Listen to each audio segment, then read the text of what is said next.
I'm Margaret Ellens. I'm a widow with one son who went to university as a mature student, went to America to do his second year.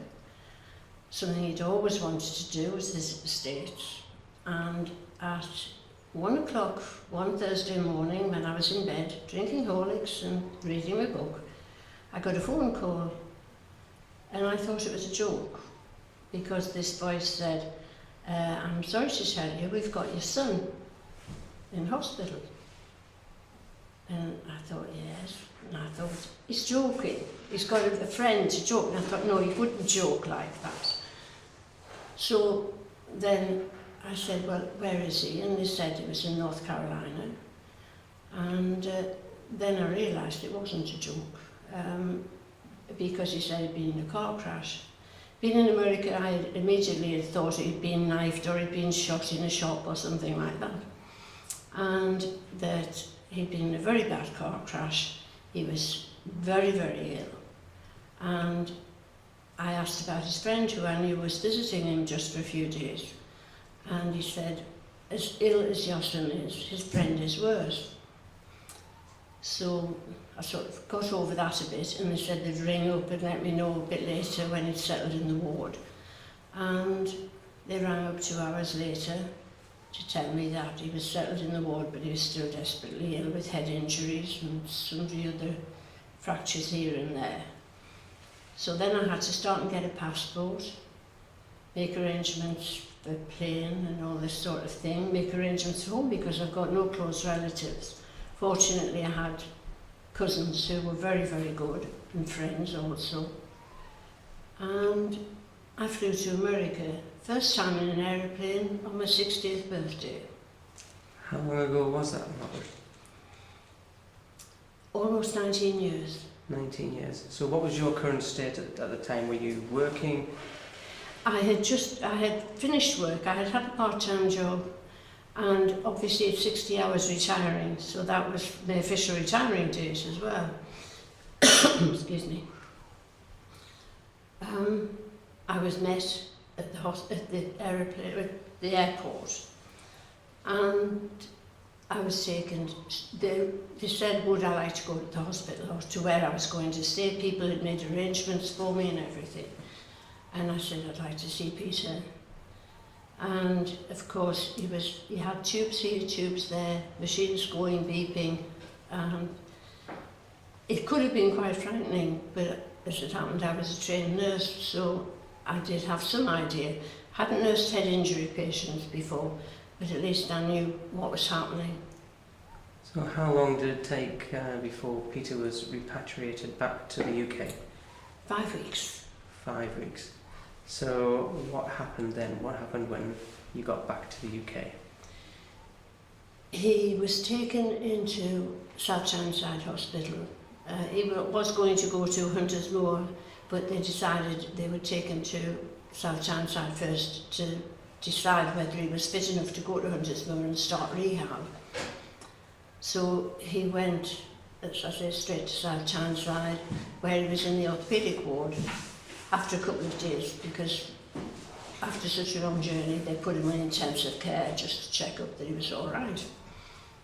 And he had physio, but of course he couldn't speak, couldn't react at all, much at all. Had a trachea in, and we didn't know how he was going to react. Could he speak? Did he know anything? What sort of brain damage he had? Would he know anything or anyone for quite some time? So was there a process of rehabilitation? Was there a program put in place for you? Well, it was a day-to-day thing. In South Tyneside, as I say, he had physio every day. And it was just general nursing care, really, making sure that he had enough nutrition and so on. The staff who were looking after him were very good. One nurse was particularly, she said, he looks as if he's going to swear at me, and I said, I thought that too. And she gave him a paper and pencil and asked him to write his name. By then he was opening his eyes and he got this pencil and he wrote his name. So we knew that he had intelligence and whatnot. But when we asked him for his phone number, he gave my old phone number, which had 2 digits. In the years we'd been at the house, had 2 extra digits put on, but didn't put the digits on. And we realised that there was a big chunk of his memory not there. Mm. What happened on discharge from South Tyneside? He went to Hunters Moor and had intensive therapy there and was very good. Began to communicate. Didn't really speak until one day the girls were coming around with the tea and bringing seconds, and he leaned over the bed and said, "Tea!" And that was his first word. So he had a second cup of tea. He did, towards the end of his time in Hunters Moor, get very angry, understandably, because he didn't know what happened. He couldn't remember anything. He didn't think he should be there, that he couldn't remember being at college. He remembered working, and he thought that that's where he should be, and he should be at his home in Middlesbrough. So that was a tough time. How long was that process? How long was he in Hunters Moor for?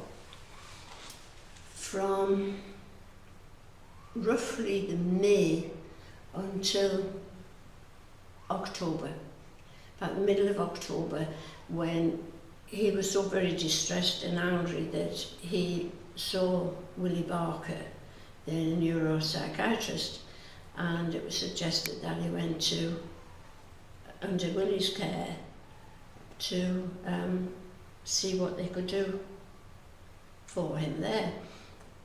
They asked me what I thought, would I give permission, and I said, well, what's your sort of, not survival rate, but what sort of results have you had? And they said they'd had 7 people like Peter in, and they'd all gone out better than they'd gone in, which is all I could ask for. So how long was he under psychiatric services? It was there until February. It could have come out a bit sooner, but they were waiting for a bed at Hunters Moor. They very, very quickly got him so that he was more quiet within himself and began to get his brain organised. It's like shuffling a pack of cards and putting them in the right suits. And he went back to Hunters Moor in the February, and it was his godparents' 40th wedding anniversary, and we were having a party. And I said, could he come out to go to the party? And they said, and could he stay at home? And they said, yes, if you think you're all right. And I said, well, if he's not all right, I'll bring him back. But he came home and stayed the night. After that, he came home at weekends, and then Easter time, he came home for good. So it was just about 13 months after his accident. Okay. So what support did you have as a mother and the main carer? What support did you have at home?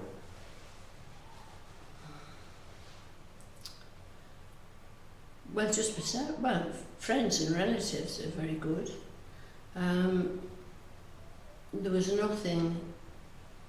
The staff were very good. I must admit, I could sit and talk and ask questions of the staff. At one point, I was asked at Hunters Moor, would I go on a committee, sort of like for families, and we had our pictures on the wall so that anyone who were visiting could ring us up and ask questions and see how we felt. At times, once or twice, they asked me, would I speak to people who had family member in, and would I chat to them and see. They wanted to ask questions, but it's better asking a lay person as a member of staff, because you sometimes get blinded with science.